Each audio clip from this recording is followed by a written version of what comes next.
নমস্কার, অসীম সৃজনধারাতে তোমাদের স্বাগত জানাই।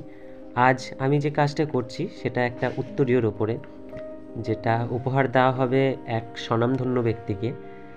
তাকে কম বেশি তোমরা সবাই চেনো, কিন্তু আজকের এই ভিডিওতে আমি তার নাম সিক্রেট রাখবো। পরের কোনো একটা ভিডিওতে আমি তার নাম বলবো আর তার ছবিও দেখাবো তোমাদের। আর উত্তরীয়র বর্ডারটা যেহেতু মেরুন কালারের ছিল, তার জন্যে আমি কাজটাও মেরুন কালারের ওপরেই করেছি। আর পুরো ভিডিওটা তোমরা দেখো, দেখে জানিও কেমন হয়েছে। আর এভাবেই আমার পাশে থেকো। তোমাদেরকে ধন্যবাদ।